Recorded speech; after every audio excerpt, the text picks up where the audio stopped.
அத்தியாயம் 18. அழகிய புதுநகரம் இந்திரபிரஸ்தம். பாஞ்சால தேசத்தில் நடைபெற்ற திரௌபதியின் சுயம்வரத்தில் நடைபெற்ற சம்பவங்கள் பற்றிய செய்திகள் அஸ்தினாபுரத்திற்கு வந்து சேர்ந்ததும் விதுரர் பெரிதும் மகிழ்ந்தார். உடனே அவர் விரைந்தோடி சென்று தன் தமையனாரும் மன்னருமான திருதராஷ்டிரரிடம், அண்ணா, நம் குலம் பலமடைந்தது. துருபதனின் மகள் நம் மருமகளானால் நமக்கு நல்ல காலம் பிறந்தது என்றார். ஆனால் தன் மகன் துரியோதனன் மீதிருந்த அளவுக்கு அதிகமான பாசம் காரணமாக அறிவை இழந்திருந்த திருதராஷ்டிரர் தம் இளையவனான விதுரர் கொண்டு வந்த செய்தியை தவறாக பொருள் கொண்டு விட்டார். துரியோதனனும் சுயம்வரத்தில் கலந்து கொள்ள பாஞ்சாலம் சென்றிருந்தமையால் அவன்தான் திரௌபதியை மணந்துள்ளான் என கருதி, ஆம் விதுரா, நல்ல காலம்தான் பிறந்துவிட்டது. உடனே விரைந்து சென்று நம் மருமகள் திரௌபதியை அழைத்து வா. அவளை தக்க மரியாதைகளுடன் வரவேற்பதற்கான ஏற்பாடுகளையும் காலதாமதம் இன்றி செய்து முடிப்பாயாக என்றார். திருதராஷ்டிரர் உரைத்தவற்றை கேட்டதும் விதுரர் தம் தமையனார் தவறாக புரிந்து கொண்டதை உணர்ந்து உண்மையில் திரௌபதியை மணந்தது பாண்டவர்கள்தான் என்பதை விளக்கினார். மேலும் அவர், அண்ணா, நம் புதல்வர்கள் பாண்டவரின் ஒருவனான அர்ஜுனன்தான் துருபதனின் மகளான திரௌபதியை அடைந்தான். பாண்டவர் ஐவரும் அவளை மந்திரபூர்வமாக திருமணம் செய்து கொண்டனர். துருபதனின் பாதுகாப்பில் குந்தி தேவியாருடன் அவர்களும் நலமாக உள்ளனர் என்று விளக்கினார். விதுரர் கூறியதை கேட்டதும் ஏமாற்றம் அடைந்த திருதராஷ்டிரர் அதனை வெளிக்காட்டிக் கொள்ளாமல், விதுரா, நல்ல விஷயத்தை என் மனம் மகிழுமாறு உரைத்தார். என் அன்பிற்குரிய பாண்டவர்கள் இன்னும் உயிருடன் உள்ளார்களா? அவர்கள் அரக்கு மாலையை தீப்பற்றி எரிந்தபோது அதில் சிக்கி மாண்டுவிட்டனர் என்றல்லவா இதுவரை துக்கப்பட்டு கொண்டிருந்தேன். இன்று நீ கொணர்ந்த செய்தியை கேட்டு என் உள்ளம் பூரிக்கிறது. துருபதன் மகள் திரௌபதி பாண்டவர் மனைவி ஆனாலும் நமக்கு மருமகள்தானே. நல்லது என்றுரைத்தார். பாண்டவர்கள் ஐவரும் தம் தாய் குந்தி தேவியுடன் தீக்கிரையான அரக்கு மாளிகையில் இருந்து எப்படியோ பிழைத்து ஓராண்டு காலத்திற்கு எவரும் அறியாதவாறு மறைந்திருந்து உள்ளனர். இப்போது பாஞ்சால மன்னன் துருபதனின் மகளான திரௌபதியை தம் பத்தினியாக பெற்றுவிட்டதுடன் முன்னை காட்டிலும் அதிக வலிமையுற்றவர்களாக உள்ளனர் என்பதை கண்ட கௌரவர்களின் மூத்தோனான துரியோதனன் அவர்கள் மீது மேலும் அதிகமாகவும் பொறாமையும் பகைமையும் கொண்டான். தன்னருகே நின்று கொண்டிருந்த சகுனியிடம், என்ன மாமா, எனக்கு பயமாக உள்ளது. புரோசனை நம்பி நாம் கெட்டோம். நம் சூழ்ச்சிகள் அனைத்தும் வீணாகி போய்விட்டன. நம் பகையாளிகளான இந்த பாண்டவர்கள் நம்மை காட்டிலும் புத்திசாலிகளாக உள்ளனரே. அது மட்டுமா, அந்த தெய்வமும் கூட அவர்களுக்கு துணையாக போய்க் கொண்டுள்ளதே. மரணம் இந்த ஐவரையும் ஒருபோதும் நெருங்காது போலும். சிகண்டியும் திருதஷ்டனையும் இவர்களுக்கு துணையாகிவிட்டனர். இனி நாம் செய்யப்போவது என்ன என்று துரியோதனன் வினவினான். அவன் தம்பி துச்சாதனனிடம் இதே பயமும் கேள்வியும் உதித்தன. சகுனி அதற்கு நேரிடையாக பதில் கூறாது, அவசரப்படாதே, யோசிப்போம் மருமகனே என்று தைரியம் கூறினான்.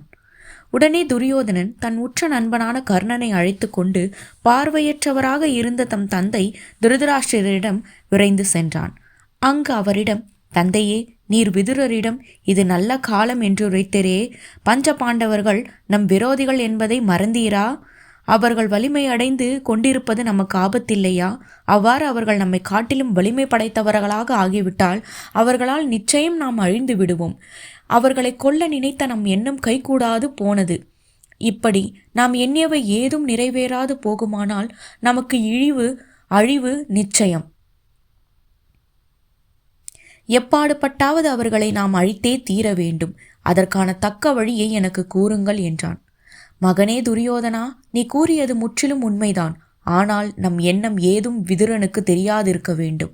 அதற்காகத்தான் அவனிடம் நான் அவ்வாறு அறிந்து நடந்து கொண்டேன். இனி நாம் செய்ய வேண்டியது என்ன என்பது பற்றி நீங்கள் கூறுங்கள், அதனை பரிசீலிப்போம் என்றார் திருதராஷ்டிரர். தந்தையே, எனக்கு ஒன்றும் தோன்றவில்லையே. கவலையல்லவா என்னை ஆட்டி படைக்கிறது. உமது புத்தியோ பலவாறாக ஓடுகிறதே. இந்த பாண்டவர்கள் ஐவரும் ஒரு தாய் மக்கள் இல்லை. மாதுரி வயிற்றில் பிறந்தவர்களுக்கும் மற்ற மூவருக்கும் எந்த வகையிலாவது பகைமையை ஊட்டி வளர்த்து விடுவது ஒரு வழி. துருபதனுக்கு வேண்டும் அளவுக்கு திரவியம் கொடுத்து அவனை நம் பக்கம் சேர்த்து கொள்ள முயலலாம். தன் மகளான திரௌபதியை அவர்களுக்கு மனம் முடித்து கொடுத்த ஒரு காரணத்தினால் மட்டும் நாம் அவனை சிநேகம் செய்து கொள்ள முடியாமல் போகாது. பொருள் பலம் நம்மால் செய்ய முடியாததையும் செய்து முடித்திடும் என்றுரைத்தான் துரியோதனன். துரியோதனன் கூறியதை கேட்டவுடனே கர்ணன் நகைத்து, துரியோதனா, நீ கூறியது வீண் பேச்சு என்றான். என்ன சொல்கிறாய் கர்ணா? எந்த வழியிலாவது பாண்டவர்கள் இங்கு வந்து நம் வசம் இருக்கும் ராஜ்யத்திற்கு உரிமை கோராமல் இருக்க வேண்டும். துருபத நகருக்கு பிராமணர்களை நாம் அனுப்பி வதந்தைகளை பரப்பலாம். அவ்வாறு செல்வோர் அவர்களிடம் தனித்தனியே சென்று கூறட்டும். அஸ்தினாபுரத்திற்கு நீங்கள் செல்வீர்களானால் உங்களுக்கு ஆபத்து காத்திருக்கிறது என்று பலர் மூலம் அவர்கள் மனதில் பயத்தை மூட்டினால் அவர்கள் இங்கு வராமல் இருப்பார்கள் அல்லவா என்றான் துரியோதனன். அதற்கும் கர்ணன், துரியோதனா, இதுவும் உபயோகமற்ற யோசனைதான் என்று கூறினான். உடனே துரியோதனன், அப்படியானால் ஒன்று செய்யலாம். திரௌபதியை கொண்டு பாண்டவர்களுக்குள் பகைமையை மூட்ட வேண்டும். இயற்கைக்கு புறம்பாக ஒரு மாதை 5 மணந்துள்ளனர். இதுவே நமக்கு நல்லது. காமமேத நிபுணர்களை அவர்களிடம் அனுப்பி வைப்பதுடன் அவர்கள் மனதில் சந்தேகத்தை கிளப்பிவிடலாம். இது நிச்சயம் நமக்கு பயனுள்ளதாக அமையும். அழகான பெண்களை அவர்களிடம் அனுப்பி மயக்க செய்யலாம். அதனால் திரௌபதி அவர்கள் மீது வெறுப்பு கொள்வாள். இவர்களில் யாராவது ஒருவன் மீது திரௌபதி வெறுப்பு கொண்டு விட்டதாக தெரிந்துவிட்டால் உடனே நாம் அவனை அஸ்தினாபுரத்திற்கு அழைத்து மேற்கொண்டு செய்ய வேண்டியவற்றை செய்யலாம் என்றான். இவ்வாறு துரியோதனன் கூறியதற்கும் கர்ணன் நகைத்து, துரியோதனா, உன்னுடைய யோசனைகள் அனைத்தும் நமக்கு ஒருபோதும் நல்ல பலனை அளித்திடாது. பாண்டவர்களை நம்மால் வெறும் தந்திரத்தால் மட்டும் வென்றிட முடியாது. அவர்கள் இங்கு இருந்தபோது இறகு முளைத்திராத பறவை குஞ்சுகள் போன்று இருந்தார்கள். அப்போது கூட உன்னால் அவர்களை ஏமாற்ற முடியவில்லையே. தற்போது அனுபவமும் வலிமையும் உடைய அரசனுடன் அவர்கள் சரண் புகுந்துள்ளனர். உனது எண்ணங்கள் அனைத்தையும் அவர்கள் அறிந்துள்ளமையால் இனி உனது தந்திரங்கள் ஏதும் நினைத்தபடி பயனளித்திடாது. மித்திர பேதம் செய்து அவர்களை வெல்ல முடியாது. மேலும் மன்னன் துருபதன் நேர்மையாளன், நல்லவன். அவனை நீ நினைப்பது போல் விலைக்கு வாங்கவும் இயலாது. அவன் எக்காரணம் கொண்டும் அவர்களை விட்டு கொடுக்கவும் மாட்டான். திரௌபதியும் அவர்கள் மீது ஒரு நாளும் வெறுப்பு கொள்ள மாட்டாள். எனவே நமக்கு இருக்கும் வழி ஒன்றே ஒன்றுதான். பாண்டவரது பலம் அதிகமாகும் முன் அவர்களை நாம் தாக்கி போரிட்டு அழிப்பது ஒன்றே இப்போதுள்ள சிறந்த வழி. காலதாமதம் செய்தால் மேலும் பல நட்பு மன்னர்கள் அவர்களுடன் சேர்ந்து விடுவர். அதற்கு முன் நாம் அவர்களை அழித்தொழித்திட முயல வேண்டும். எதிர்பாராத நேரத்தில் நாம் பாஞ்சால நாட்டின் மீது படையெடுத்து தாக்க வேண்டும். பராக்கிரமம் ஒன்றே சத்திரியர்களுக்குரிய சிறந்த முறை என்பதால் தந்திரங்களை கையாளுவதை விட்டுவிடுதல் நல்ல பலனை அளிக்கும் என்று கூறினான். கர்ணன் கூறியதை கேட்டதும் திருதராஷ்டிரர் இனி தான் தனித்து எம்முடிவும் எடுக்க இயலாது என்பதை உணர்ந்து பீஷ்மர், துரோணர் ஆகியோருடன் கலந்து ஆலோசித்தவர் பாண்டவர்கள் இன்னும் உயிருடன் உள்ளனர் என்பதை அறிந்ததும் பீஷ்மர் மிகவும் மகிழ்ந்தார். அப்போது திருதராஷ்டிரர் அவரிடம், பீஷ்மரே, பாண்டவர்கள் இப்போது உயிருடன் தான் உள்ளனர் என்பது தெரிந்துவிட்டது. மேலும் இவர்கள் துருபத ராஜனது பாதுகாப்பில் உள்ளனர். இனி நாம் என்ன செய்யலாம் என்று வினவினார்.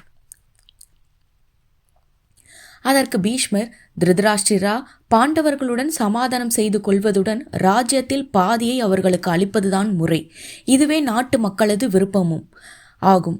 நம் குலப்பெயரை காப்பாற்றவும் இது ஒன்றே சிறந்த வழியாகும். வாரணவதத்தில் அரக்கு மாளிகை தீப்பற்றி எரிந்ததை பற்றி நாட்டில் பலரும் பலவிதமாக பேசும் நிலை உள்ளது. அது மட்டுமல்ல, உன்மீதுதான் குற்றம் சுமத்துகின்றனர். இச்சமயத்தில் நீ பாண்டவர்களை அழைத்து ராஜ்யத்தில் பாதியை அளித்து பட்டாபிஷேகம் செய்து வைத்தால் உன் மீது சுமத்தப்பட்டுள்ள பழியும் நீங்கும். இதுவே நான் உனக்கு கூறும் யோசனை ஆகும் என்றார். துரோணரும் அக்கருத்தையே வலியுறுத்தினார். அவர் மகாராஜா நல்ல தூதுவன் ஒருவனை பாண்டவர்களிடம் அனுப்பி வைத்து சமாதானம் பேசி அவர்களை அழைத்து வந்த தருமனுக்கு பட்டாபிஷேகம் செய்து வைத்து அவனிடம் பாதி ராஜ்யத்தை கொடுத்து விடுவதுதான் சிறந்தது என்ற தன் கருத்தை கூறினார்.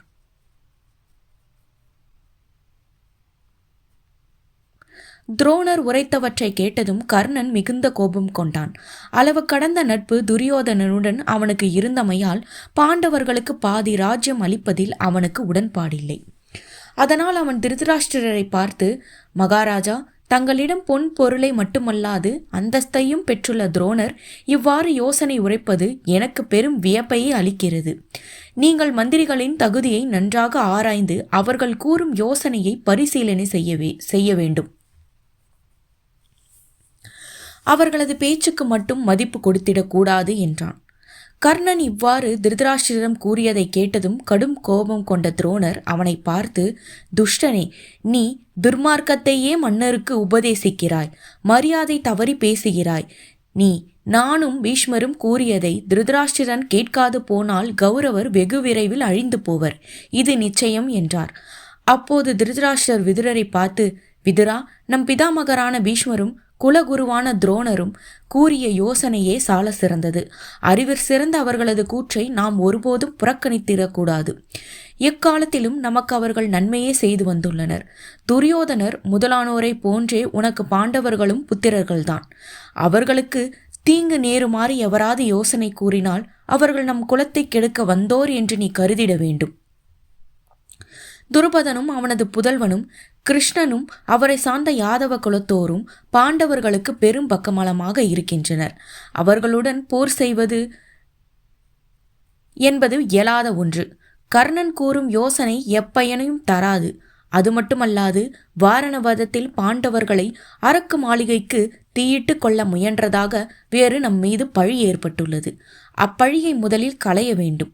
நம் நாட்டு மக்கள் அனைவரும் பாண்டவர் ஐவரும் உயிருடன் உள்ளனர் என்பதை அறிந்து மிகவும் மகிழ்ந்ததுடன் அவர்களை காண வேண்டும் என்று ஆவல் கொண்டுள்ளனர். அதனால் நாம் துரியோதனனின் பேச்சை கேட்க வேண்டியதில்லை. பீஷ்மர் உரைத்தவாறே நீ செய். கர்ணனுக்கும் சகுனிக்கும் ராஜநீதி அவ்வளவாக புரியாது. அதனால் அவர்கள் கூறும் யோசனைகளும் பலனளித்திடாது என்று கூறினார். இவ்வாறு விதுரரிடம் உரைத்த திருதராஷ்டிரர் தன் தம்பி பாண்டுவின் புதல்வர்களுக்குரிய பாதி ராஜ்யத்தை கொடுத்து அவர்களுடன் சமாதானமாக போக தீர்மானித்தார். அதன்படி பாண்டவர்களையும் குந்தி தேவி, திரௌபதி ஆகியோரையும் அழைத்து வர விதுரரை பாஞ்சால நாட்டிற்கு திருதராஷ்டிரர் அனுப்பி வைத்தார். அதன்படியே விதுரரும் பல வகையான இரத்தினங்களையும் ஏராளமான பொன் பொருட்கள், தானியங்கள் என பலவற்றையும் எடுத்துக்கொண்டு வேகமாக சென்றிடும் வாகனத்தில் ஏறி துருபதனின் பாஞ்சால தேசம் நோக்கி பயணமானார். பாஞ்சாலத்தை அடைந்த விதுரர் அந்நாட்டு மன்னன் துருபதனை கண்டு முறைப்படி மரியாதை செய்து தன்னுடன் பாண்டவர் ஐவரையும் திரௌபதியையும் குந்தி தேவியும் அனுப்பி வைத்திடுமாறு வேண்டினார். விதுரர் நல்ல மனம் படைத்தவர், பாண்டவர்கள் மீது அதீத பாசம் கொண்டவர் என தெரிந்து இருந்தாலும் அவரை தன்னிடம் அனுப்பி வைத்த திருதராஷ்டிரர் மீது சந்தேகம் இருந்தமையால் முதலில் அவர் நம்பவில்லை. இருந்தாலும் அழைப்பது விதுரர் என்ற நம்பிக்கையில், ஆஹா, எனக்கு ஆட்சேபகம் இல்லை, இருந்தாலும் பாண்டவர்கள் விருப்பம் அறிந்து அவ்வாறே செய்வோம் என்றார். அது கேட்ட விதுரர் தன் தமையன் பாண்டுவின் மனைவியையும் பாண்டவர்களது தாயுமான குந்தி தேவியுடன் சென்று அவளை பணிந்து வணங்கினார். அப்போது குந்தி தேவி, விசித்திர வீரியனின் புத்திரனே விதுரனே, என் மக்களை கௌரவது சூழ்ச்சியிலிருந்து நீ காப்பாற்றினாய். இவர்கள் உன்னுடைய புத்திரர்கள். அதனால் உன்னை நான் நம்புகிறேன். நீ என்ன கூறுகிறாயோ அதன்படியே செய்யலாம் என்றார். இருந்தாலும் திருதராஷ்டிரர் கௌரவர்களால் தன் மக்களுக்கு மீண்டும் ஆபத்து நேருமோ என்று அவள் சந்தேகப்பட்டமையால் உண்டான கவலை அவள் முகத்தில் தெரிந்தது. அவளின் கவலை தோய்ந்த முகத்தை கண்ட விதுரர், குந்தி தேவியே, உனது மக்களுக்கு என்றென்றும் அழிவே கிடையாது. அவர்களுக்குரிய ராஜ்யத்தை அவர்கள் நிச்சயம் அடைவதுடன் உலகின் பெரும் புகழை அடைவர். என்னோடு நீங்கள் அனைவரும் எவ்வித பயமும் இன்றி வரலாம் என்றார். இறுதியில் பாண்டவர்களும் மற்றவர்களும் துருபதனின் அனுமதியை பெற்று அஸ்தினாபுரம் நோக்கி சென்றனர். அஸ்தினாபுர தெருக்களில் நீர் தெளித்து சுத்தம் செய்து கோலமிட்டு மலர் தூவி அலங்கரித்து இருந்தனர். இவ்வாறு அலங்கரிக்கப்பட்ட நகரினுள் பாண்டவர்கள் தம் மனைவி திரௌபதி, தாயார் குந்தி தேவி, விதுரர் ஆகியோருடன் நுழைந்ததும் நகரத்து மக்கள் அனைவரும் பெரும் மகிழ்ச்சி கொண்டு அவர்களை வரவேற்றனர். பீஷ்மரும் துரோணரும் கூறிய யோசனைப்படி அவர்களது பாதி ராஜ்யம் அளிக்கப்பட்டது. பின் முறைப்படி தருமருக்கு பட்டாபிஷேகம் வெகு விமரிசையாக நடந்தேறியது. பட்டாபிஷேக விழா நிறைவு பெற்றதும் தருமரை திருதராஷ்டிரர் ஆசிர்வதித்து, என் சகோதரன் பாண்டு இந்த ராஜ்யத்தை அனைவரும் போற்றி புகழுமாறு ஆட்சி புரிந்தான். அதன்படியே நீயும் கீர்த்தியுடன் சுகமாக இருப்பாயாக. எனது கட்டளைகளை பாண்டு ஒருபோதும் தட்டியதே இல்லை. நீயும் உன் தகப்பனைப் போலவே என்னிடம் அன்பாக இருந்திட வேண்டும். என் புதல்வர்கள் தீய எண்ணம் கொண்டவர்கள். அகங்காரம் கொண்ட அவர்களுடன் உங்கள் ஐவருக்கும் பகைமை ஏற்படாது இருக்க வேண்டிதான் இந்த ஏற்பாட்டை செய்தேன். நீங்கள் காண்டவ பிரஸ்தத்திற்கு சென்று அங்கு உங்களது அரசை அமைத்துக் கொள்ளுங்கள். நம் முன்னோர்களான புருசவரசு, நகுசன், யயாதி ஆகியோர் அந்நகரில் இருந்துதான் ஆட்சி புரிந்து வந்தனர். நம் குலத்திற்கு அதுதான் புராதான தலைநகரமும் ஆகும். அதனை நீ மீண்டும் புனருத்தாரணம் செய்து பெரும் புகழ் பெற்றிடுவாயாக என்றார். பின் திருதராஷ்டிரர் பீஷ்மர், துரோணர் ஆகியோரிடமும் மற்றோரிடமும் விடைபெற்ற பாண்டவர்கள் பாழாகி போயிருந்த காண்டவ பிரஸ்தத்தை அடைந்தனர். அதனை கைத்தேர்ந்த நிபுணர்கள் பலரை கொண்டு புதுப்பித்ததுடன் மாளிகைகள், கோட்டைகள் முதலியவற்றையும் எழுப்பி அதற்கு இந்திர பிரஸ்தம் என்று பெயர் சூட்டினர். அந்நகரம் உலகோர் அனைவரும் கண்டு வியக்கும்படியான அழகிய புது நகராக அமைந்தது. இந்நகரில் இருந்து 23 ஆண்டுகள் அரசு முறைமை, நீதிநெறி, தருமம் ஆகியவை தவறாது ஆட்சி புரிந்து வந்ததுடன் திரௌபதி, தாய் குந்தி தேவி ஆகியோருடன் நலமாக இருந்து வந்தனர்.